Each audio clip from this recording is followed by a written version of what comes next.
What's your favorite spot in the garden right now? Oh my goodness. The nursery, but we're talking about that a second ago. But here on this side of the forest we have more guilds that were established in the past 5 years.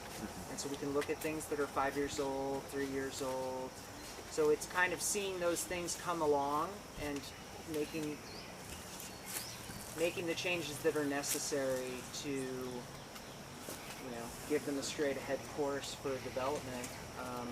It's kind of fun to do, but it's really everything for me. It's everything from the brand new guilds to something we planted 11 years ago together, Ray. All of it. So it's hard to say. But I think that this spot is a good place to look at some of what we. Let's just start at the newest guild, Paul. Yeah, let's right start over right here. there. Yeah. How about that? Yeah. So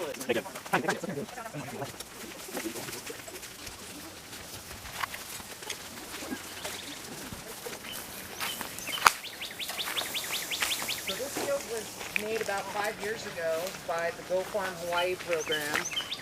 4 years, 5 years, I don't keep track. Just 2 years. 2 or 3. Yeah, because we did that. Come on, really? Yeah, just 2 years ago. So we just did this 2 or 3 years Yeah. ago, and this was sort of the summation of all the different ideas that we'd gathered up to that point, thanks to Neil Logan and Craig Elovich came and taught a couple of day workshop on syntropic agriculture, food forestry, and so we applied the heavy mulch where we actually had access to mahogany logs that had been thinned out of the plantation here, and we came in, we tilled the soil, we put all of our amendments based on soil tests that we looked at, and then we gave it a heavy mulch of green waste, and then we finished up by tiling the whole area with mahogany logs so that there was almost no, just that they were touching tight everywhere. And then we laboriously moved some of those logs to put in nursery grown plants, but in the end we were able to come with an o'o bar and just with the spear end poke and just put cuttings of all different kinds. That was sort of the payoff at the end, was establishing all of the vegetative propagation material at the end. And it's had quite a bit more of the nitrogen fixing tree canopy that it still has with this Sesbania sesbin here in the yellow flower. But we had different nitrogen fixing trees in here that we thinned. Pigeon pea you see a little bit of still. The goal of this was to create a home for these pili nut trees. This is a nut producing tree from the Philippines. And they're very large stature trees because they're nuts. We don't have to harvest the fruits when they're ready, fall off the tree. So there's no need to harvest them.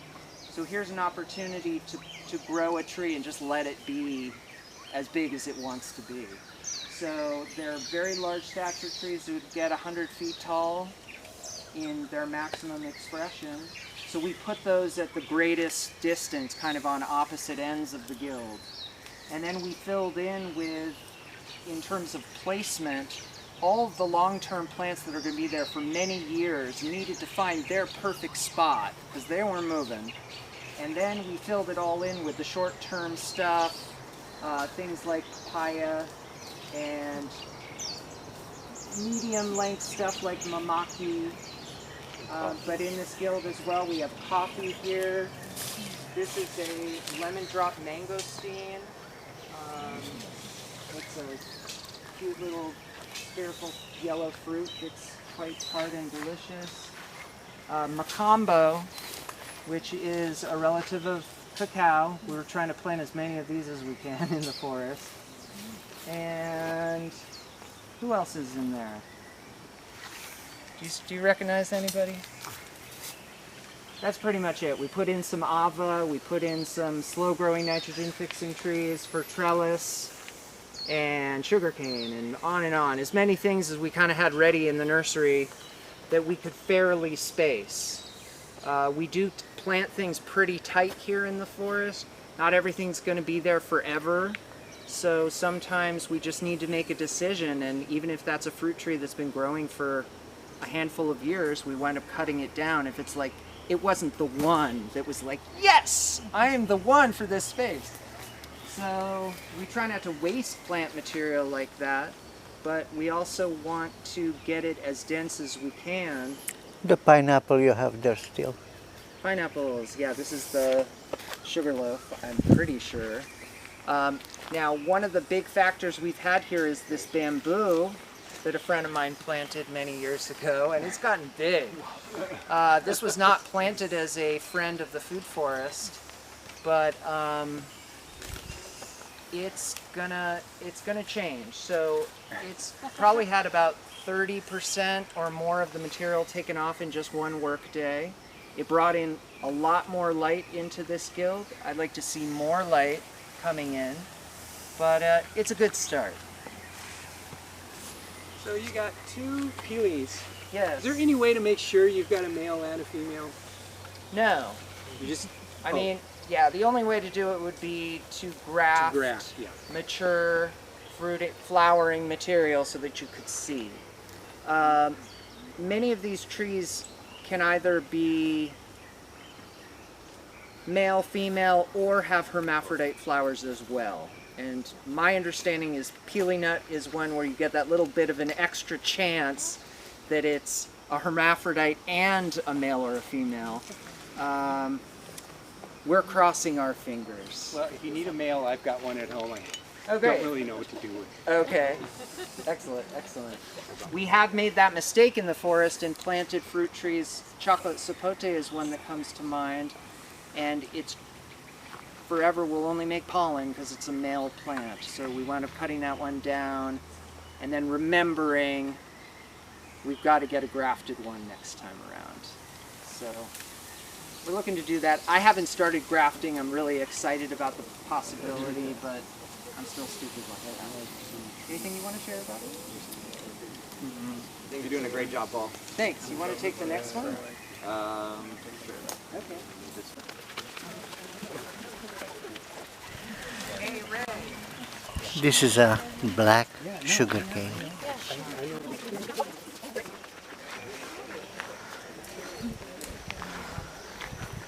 Okay, so this is the guild that we did for our 10-year anniversary. It's a 10-year anniversary guild. So this is probably the youngest guild right here. So this was last year and a couple months. Yeah, maybe 14 months old. And similar to the others, we didn't have as much material to start with to do the syntropic agroforestry style guild where everything was super tightly spaced. But we did do it in a similar fashion. Kind of what we've been doing in the food forest for years. You know, this is the one spot that we did take soil samples from, and we will be doing testing in the future for the soil cohort, which some of you guys are a part of. Obviously, we have a lot of the bush basil, which Paul's in there breaking down right now. Which, you know, it may look very thick, but when you have these, you know, a bunch of fruit trees in there, which we do, it really helps out with the shade. You know, this guild does get really good sun. Just a little bit of blockage right here by these bananas. But basically, you know, just a highly diverse, multi-story style guild. We do have some weeds. You know, there's some hono and Indian paintbrush, whatever it's called. But also, you know, the Glaracidia we have in there, which is this small leaf tree right here in the middle for some nitrogen fixing. The bush basil is mainly a shaded plant, also used for like chop and drop, what we use a lot. Gets stuck in your hair a lot, you guys know if you have some. Yes, that is a wax jambu, I believe. So we have, that's one thing in there. There's also another tree right behind you guys. Is this Fijian longan? No, that one is, Fijian longan is up this way. Okay. This is actually a Campomanesia, so this is a relative of guava. Oh, that's right, yeah. And it's maybe the super guabiroba, but I'll believe it when it shows me, because we're growing the flying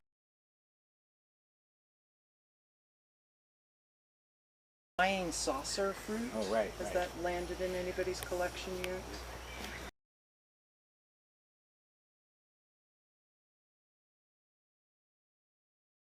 Which is another kind of Campomanaceae. And the leaves looked identical in the greenhouse. So we'll see. But it's supposed to be a tremendous fruit, so we'll see. That plant's been in the ground for probably 2 months. Yeah, so that's one of the newer plantings. And a lot of times, you know, what we would normally do in a planting like this is a representation of what you can do, say, if you have a very small piece of property.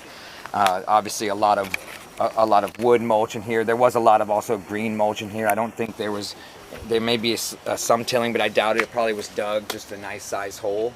We removed the guinea grass, which we still have a little bit of problem with. We actually have some pigs that have been running through with some damage over here. I noticed when I was mowing today. But a lot of times you'll see, and some of you guys have been here for years, you know, we'll have a comfrey line all the way around. Depending on the sun, we'll have a fast-growing tree right above this tree that's going to eventually come out and be used as a food source to this tree. Looks like we have some kind of seed chaff in there as that. But then, of course, the logs we use a lot of, not only just for borders and the sticks and for weed suppression, which we still have some hono growing there, which, if you don't know, is absolutely edible from here down, you know, maybe to there. You want to pull the leaves off. Some people say it tastes like asparagus. I don't know about that, but it is edible. I've always steamed it and cooked it. I don't know, would you eat it raw? I would not. Yeah, I wouldn't either. But yeah, just so you know, like most of the guilds, trying to place as many plants, like Paul was saying, as high as diverse as we can, and that is just for multiple reasons, but mainly like a triple or quadruple bottom line. You know, you have a lot of plants in there. They can be used as medicine. They can be used as shade, weed suppression. They can be edible. They can be mining nutrients and bringing them to the surface, or be have nitrogen fixing properties on their nodules that will eventually get broken open by microorganisms to feed back to the trees.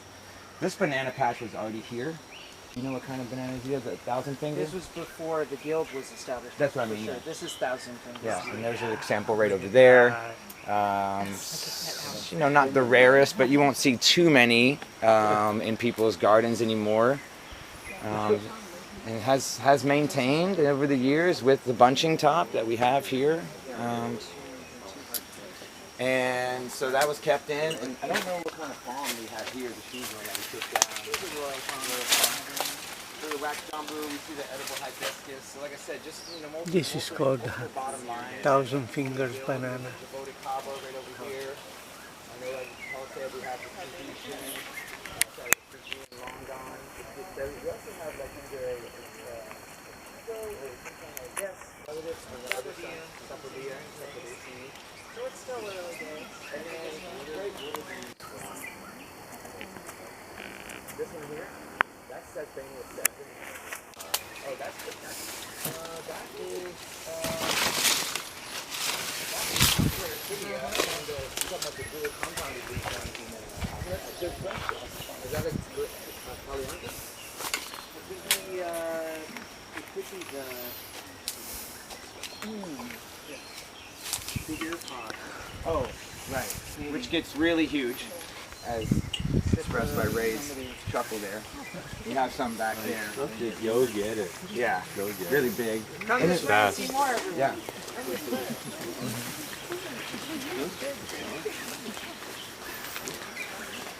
Compared to more common banana.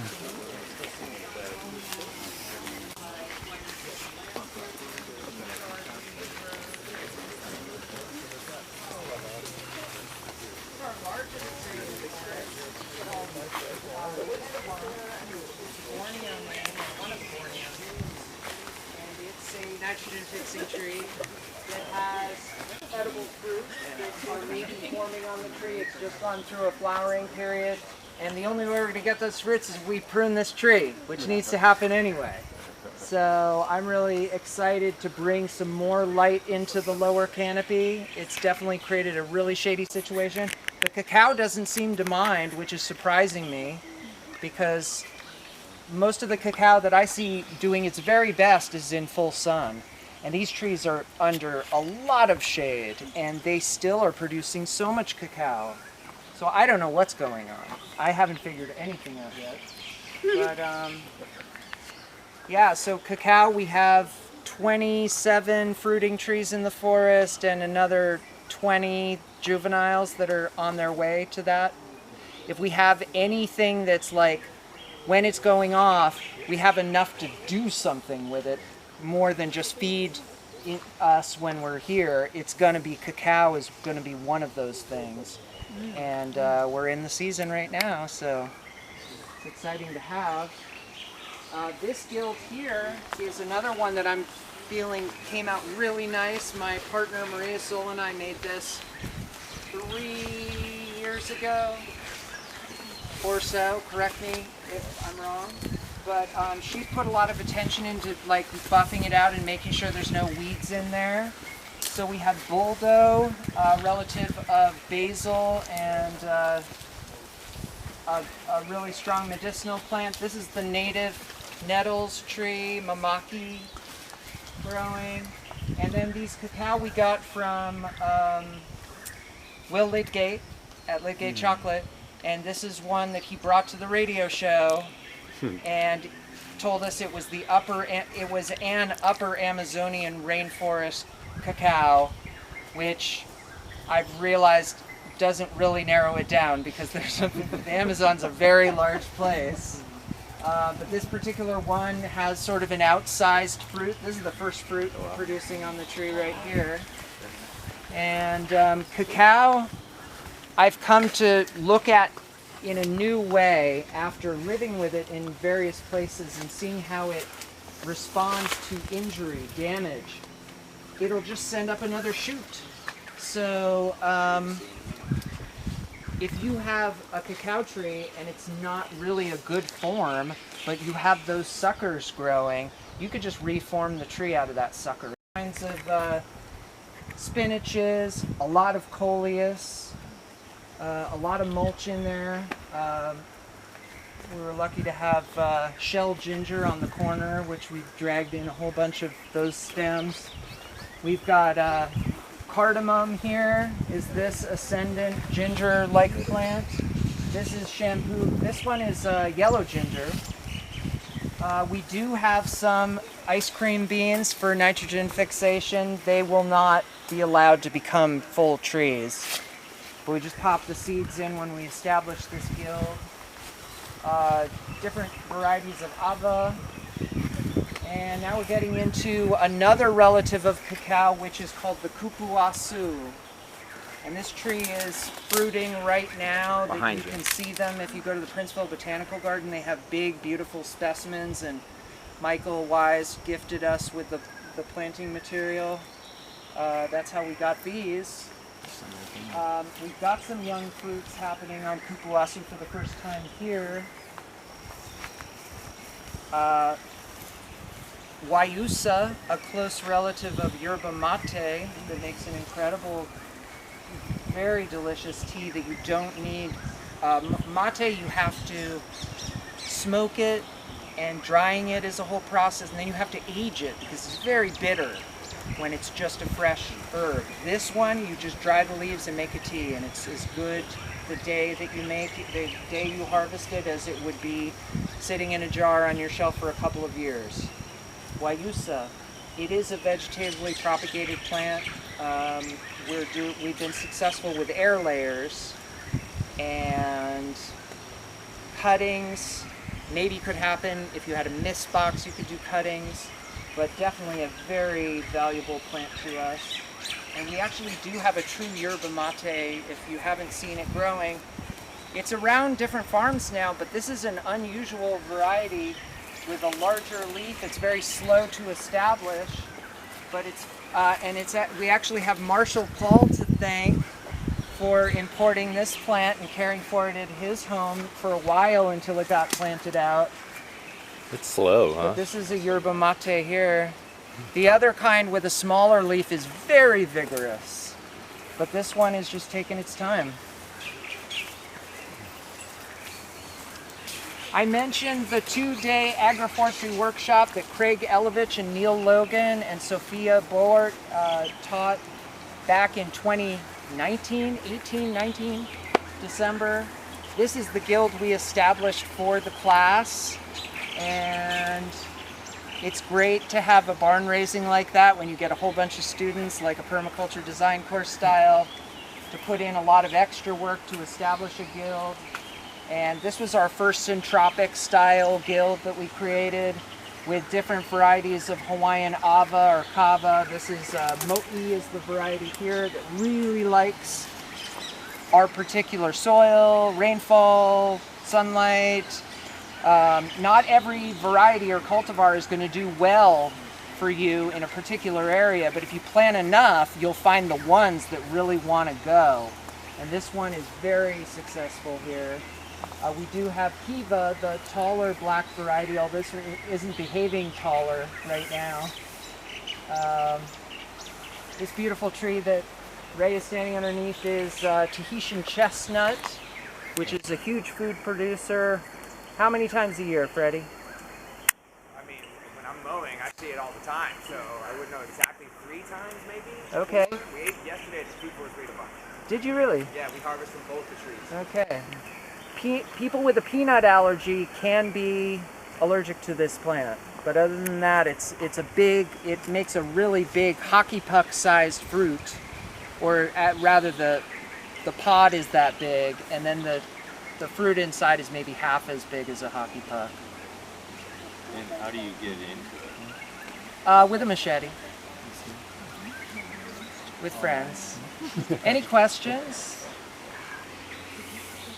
You know, the coleus. Yes. Like, what else did you have in the guild before the coleus? We had more of the vegetatively propagated spinaches Susu. that took their place. The Okinawan, the green longevity spinach, lots of sisu, yes, tevan. And I don't know, coleus is not edible, but it's a really great space holder that keeps the guinea grass from growing here. And it makes it pretty. So it's so easy to propagate. Just you don't even need to follow up with water usually. I mean, Molowa farmers, you got to follow up with water. But here in the rainy areas, and then if you want to take it out, it has a very shallow root system. We could, easily just pull these plants out of the ground, no problem, to transition it if we needed to. I wish there was more coleus, and we're on the search for an edible variety. So if anybody finds an edible coleus, I don't think it exists, but. So these are some of the guilds that are younger, but we could step in for our final bit. We could step inside the heart of the forest and be in a part of the forest that's now coming into its 12th year.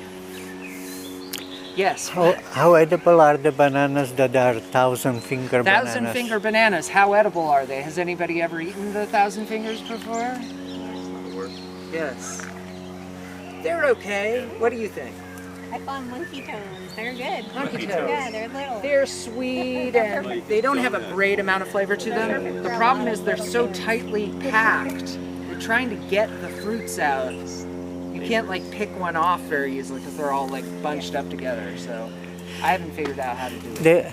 There is a native Hawaiian banana called ie or Yes. ai. You have that one? It's a variegated, very tall. We don't have the EAA at this time. The variegated one, yeah, that goes by different names, yes. No, we had it for a short time. We have Bunchy Top here. We do have one native Hawaiian banana variety. It is flowering right now, so it's pretty spectacular. We could go have a look at that right now before we go to the grinds. What do you say? Sounds good. Yeah. Okay, let's see. Let's go this direction.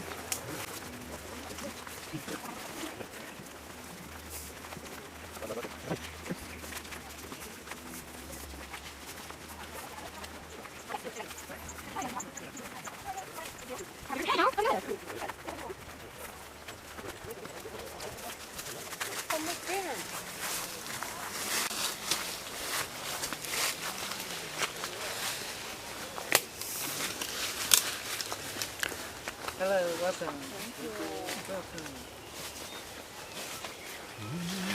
So once you get in the food forest, it's kind of hard to find a spot where everybody can be together, but we're finding something here.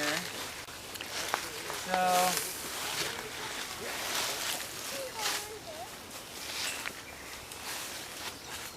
come, gather around.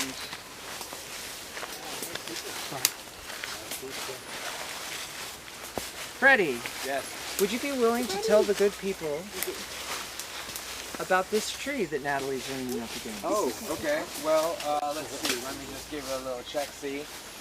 Okay. I think this is a shrigading. Uh-huh. I don't think it's a champajack, right? Yeah, shrigading. So this is related to, it's an autocarpus, like ulu, you know, or jackfruit. Obviously, most people would just look at this and be like, this is a jackfruit tree. But very, very different. When the fruit is ripe, there is no latex. You can just peel the fruit apart like this. And it has arils just like a jackfruit. In my personal opinion, way tastier. Not as boogery. I'm also a big fan of durian and meringue, so I really like this particular fruit. And anything else? Direct seeded. Oh yeah, this one was direct seeded. Yeah, and we have a lot of other direct seeded ones that we might get to walking by. Can you tell us about what that means? Oh, well, And why? well, I'm sure at some point, maybe if people are interested, we'll go into the nursery later if Paul wants to bring people through there. And so a lot of our trees that we have here were brought up over either multiple months or years, up potting, you know, starting them in pots. Whereas this one was, the area was cleared and seed was put directly in the ground. Pretty self-explanatory, direct seeding, you know, right into the ground. Which I will say, for the champadaks and the shrigadings, and I'm learning for a lot more trees that I think it's way more beneficial. You know, a lot of trees, even durian, you know, the up potting and stuff can get a little tricky, and they might up pot really fine and they look good, but something about allowing that original taproot to top down into the soil from the beginning and get as much growth downwards as possible. You know, I think this tree may be 5 years old now. Then again, we thought the other deal was 5 years ago and it was 2, so it's hard to say. We forget a lot, you know, how long things have been here. But it's also one of those trees that can fruit very quickly, within 2 years. You know, it's definitely great if you do farm tours. It's something different that people aren't going to recognize. And it's sometimes quite smelly fruit that tastes really good. Show of hands, who has trouble with their jackfruit trees? Like you don't get any fruit, or it all turns black, or it grows too fast. Okay, that's a problem. But yeah, so more and more over the past number of years, this anthracnose disease has gotten stronger in our environment, it seems, and places where they used to be able to produce good jackfruit don't, because this aerial-borne fungus, bacteria, fungus, Yeah, I think it's a fungus. behaves like a fungus anyway.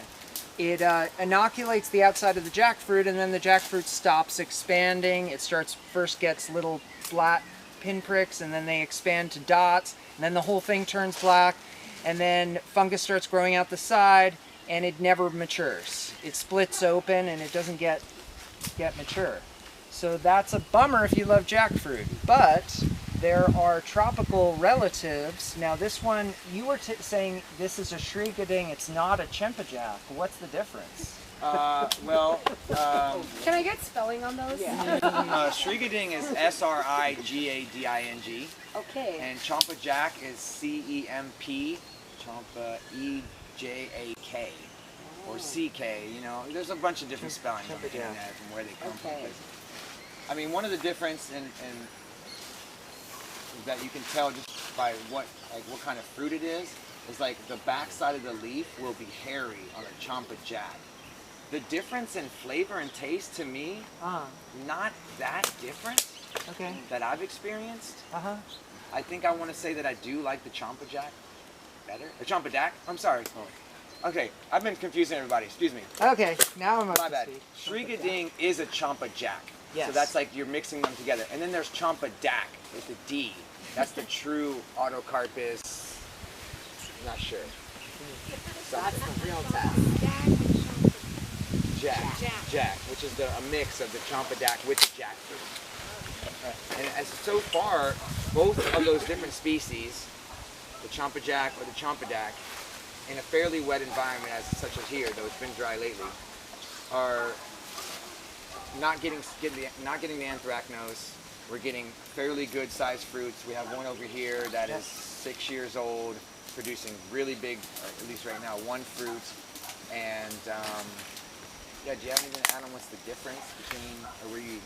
No, now I understand. Now I'm up to speed with what you were saying in terms of the, so this is the hybrid between a jackfruit and a Champa, which is inferring it's aiding its genetic resilience to the anthracnose to the child, which is this, and we get fruits. So that's great. We're having the same experience with jungle mangoes, where we never get mangoes here, but we can get the relatives of mango. So we're growing Kasturi, which is a rare one from Borneo.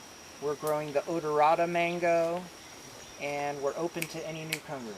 We'd love to get the Lalijiva if anyone has it, and then also in specific, those are like every mango, like at Ned's farm, or at least most of them I would assume, are Mangifera indica. And these particular ones that Paul is talking about are Mangifera Kasturi, Mangifera Odorata. So they're actually different species than just like subspecies or varietals. But if you look at it, you go, that's a mango tree. When do they flower is the key They're flowering thing. right now. So they're up in the orchard. Thank you, Richard and Greta, and all of their helpers, the former tenants of that section of the land that we're pushing the food forest toward. Planted those Kasturi mangoes, and they're in flower right now. It's got white flowers, and then small purple fruits with a very fibrous flesh that's dark orange and very flavorful. Very good. They're super yummy, but they're stringy. You get the strings in your teeth. So I'm happy about this whole place. I'm so happy to look at this forest and look at each plant having a story and a place of origin where we received the material from. And so this moringa, which is quite a common tree that people grow, but does anybody know the moringa that grows in Kapa'a town, just north of the Texaco on the Mackay side of the road? And it's that old one that gets massive, totally dense with leaves, and then it gets completely cut. Does anybody know that tree? I've been watching that tree for a decade or longer. And I finally went up and spoke with the uncle there, and he's like, please, the man who planted it had passed away in the past couple of years, but he was so excited that somebody wanted to grow his wife's dad's moringa. And it just has such a thick, big leaflets, and it's just, of all the moringa I've seen, it's just the most vital one. So finally got it established in the food forest. We have Azara here from John Parziale's gift, as well as the peach palm in the distance over here, which is starting to fruit pretty much continuously for us. Those both came from John. Lots of really cool plants here. And I know we're kind of getting a little bit close on time, but I'd like to take you to the llama tree. We're growing the native persimmon. We have a handful of them, but we did a ceremony and designated one of the trees as the mother tree of the whole forest. Hawaiian Islands, although it's found on other Hawaiian islands, llama is the native ebony or native persimmon tree. Very slow growing, extremely beautiful, and is the physical embodiment of Laka, who's the goddess of the forest and the goddess of hula. And our tree that you'll see came from Kalalau as a seed, and then we grew it up. So we recently did a little ceremony, designated as the mother tree, and it just got covered with it gets red new growth, and it completely flushed out like the next week with incredible growth. So we'll walk by that. We'll walk by awesome other cool stuff, and then we'll head back and have some food. Any questions, anybody? Yes. What is the tree behind you? I'm not familiar with that. This one here is called Azara. This is a eugenia, so it makes it related to Suriname cherry. There's over 1,000 species, and throughout the tropical world, but mostly centered in Brazil. And recently, these species have become available. A plethora of them have become available online, and I've been acquiring dozens of new species of eugenia to try here that are, you know, the seed suppliers say like, oh, it's so good, you've got to try this fruit. So if you... There was a species, there was an unnamed species found by Natalie's mom a little more than 20 years ago. There is a international group of botanists researching, is it really new one? Yeah. In order to name it after her because she passed away. So. We do have a native eugenia. It's called nioi, like the Hawaiian chili pepper. It has the same name, but it doesn't have the, it's not nioi, it's nioi. And it's in the, it's related to mountain apple. It's got a sweet little fruit. I did encounter them one time in Kauai, high up on a ridge, and ate them and didn't know what I was eating, but I was like, wow, this is a really good fruit. Don't ever eat anything you don't know what it is. Didn't say on the seed, unfortunately. But... You didn't say. General rule, you know.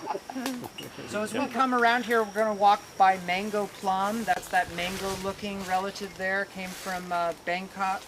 Came from Chiang Mai City. And this one is also from Thailand, a rare relative of longan. That's not really a cultivated fruit, but Luna nut is a common name for it in Hawaii.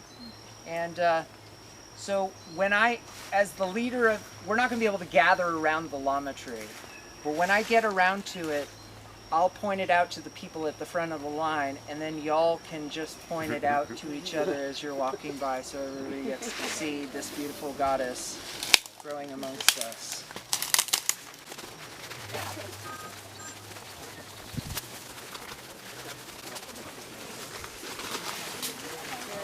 This is the llama tree.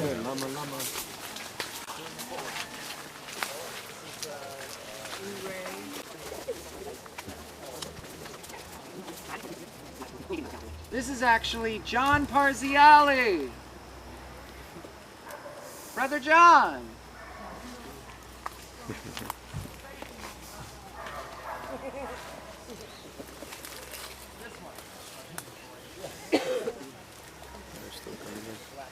Looks like lychee or something. Yes, this lychee did pretty well last year. Pruned it out of the way for this tree I want to point out right here, which is one of the great fruit trees, thanks to John, who's with us today, gifted us this tree. This tree is one that everyone should have in their yard. It's a very reasonably sized tree. It's related to mangosteen. It is highly fruitful. John could tell us all about it if he could get to the front of the line. Is it the one that's called false mangosteen? No, different. Different, yeah. This one is Bolivian mangosteen, achachairu, or achacha is a variety name. Ooh, that sounds fun. Are we gonna get John? Okay, he's hiding in the back. So from But at any rate, this comes from a seed, true to type. Got kind of a large seed inside. The fruit's a teardrop shaped. It's about this big. Whoa. It's got a rind that you can break open easily, but they can sit on the shelf for 3 weeks, unrefrigerated, and they're still as good as the day you pick them. And it's just the most delicious flavor. It's just, it's so good. It's tart and sweet, and it's just got so much flavor to it. It's this mangosteen relative here. We thought the name was Bakupari for a while, but discovered it's the achachairu. And it is the Bolivian mangosteen. You don't need a pear to get fruit. And We do have some in the nursery in case anybody's interested in supporting our nonprofit. You can get a seedling of this beautiful tree. But it's definitely one that any even small backyard garden, it's a winner. It does get hit by the mangosteen caterpillar, which is why you see a lot of leaf damage to it, but it still flourishes.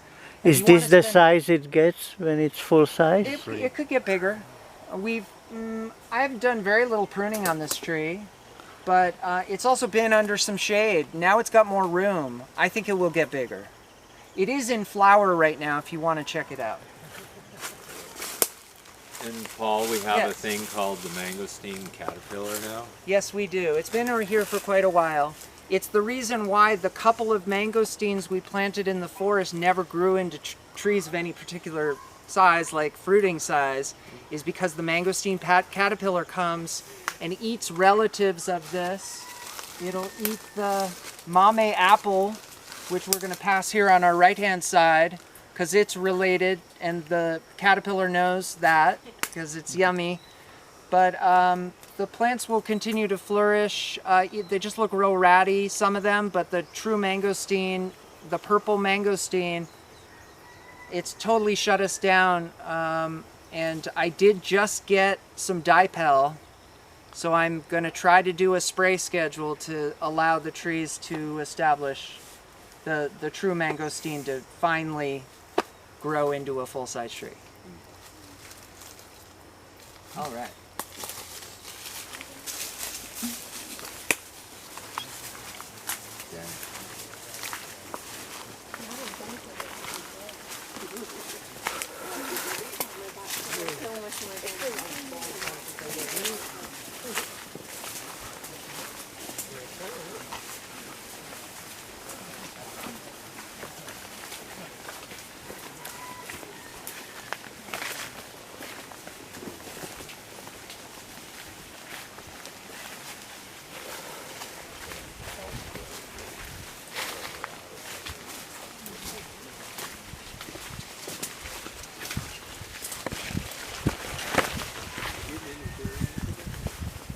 One on the drought year, yes. We did really good. We pollinated the flowers and we got, I don't know, 25, 30 fruits or something on that young tree. It's a 10-year-old tree. It's really about the weather. So we need to get the jungle durians too, so that they will produce more consistently for us. Here's more of those chempajacks that Freddie was telling us about. This whole line here, these are all direct seeded trees 5 years ago or so. And you can see they're starting to fruit for the first time right now. So we'll see who the really good ones are. And then he mentions a chempedoc. So the parent of these trees is the jackfruit and a chempedoc. And this is a chempedoc.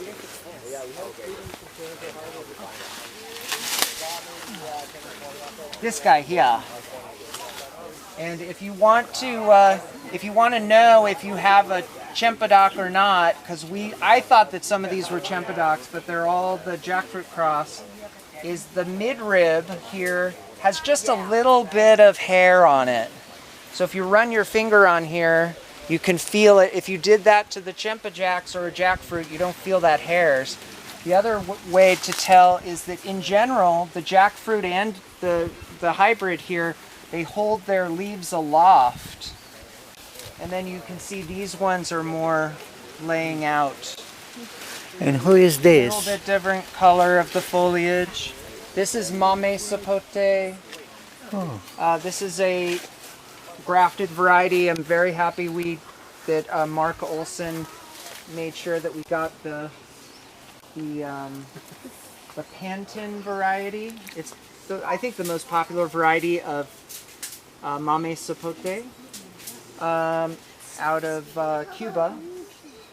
It was discovered in Florida, but from material that had come from Cuba. And we are growing, so the genus that this belongs to, many species are grouped into genera, a single which of one is a genus. and it tells you that, oh, plants are related to each other. So this is a Puteria. It's a Sapodacea family, but more specifically, it's the Puteria genus. And other trees that we're very familiar with, like egg fruit and abiu, also belong to Puteria, but there are many more species, and we're starting to germinate new species of Puteria, so hopefully in the next few years we'll have about 14 different species relatives of this one. And the one that's the closest to it is one that we just received a beautiful tree from our buddy Ed Green, who's a rare fruit collector, and he gave us the green sapote. And the green sapote, the tree looks perhaps almost identical to a mame sapote, and the fruit is similar. They're smaller, but they say they're even better. So we'll have to see. Question, Rob. Is that different from the chiku? Totally different from the Sapodea, Okay. which is not in the Puteria genus, but it is in the Sapotaceae family. Gotcha. Yep. And And these is the green- fruits are on the tree for 18 months until they're ready to eat. Wow, that's a long time. So don't come picking our fruit. It's not ready. I have a follow-up question about yes. the green. Is the flesh inside orangey, or is it actually green and that's where it gets its green I think name? it's even more orange. Oh. I think it's the outside of it is greenish. Oh, okay. It's the skin that's greenish, but it's shaped like a mame sapote. So very excited to try that. And this tree has received a lot of pruning. This is a tree that wants to be 80 feet tall. And you're not getting the fruits that way, so it's very vigorous. This tree has been pruned a whole lot of times, and there's no stopping it. It's time already to do a little bit more pruning. But it's a lot of fun to prune a tree with the idea that you're going to get back there, and so you prune it a shape because you know you're climbing back up there again, and you leave branches where it's easy to pull yourself up, and just living with trees in that way and guiding their growth and development. I suppose like children. I've never had that experience, but with plants, it's a very rewarding experience to have. So highly recommend living with trees. We love it. And you get logs for mulching. We get what for mulching? Logs. Logs, yes indeed we do, with all that pruning. So just want to thank everybody so much for coming today. This is a community project that's been going on we're in our 12th year now. Is that right? Yeah. 12th year, and we gather every Saturday for community work days since the very beginning. It's a whole lot of fun. We get a lot done.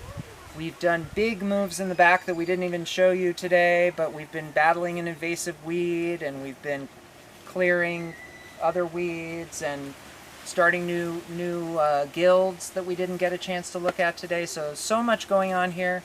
We finish it all up with a banquet meal like we're about to have here, and it's a lot of fun. So if you want to join us on Saturdays, this is where we're at. 10 a.m. 10 o'clock.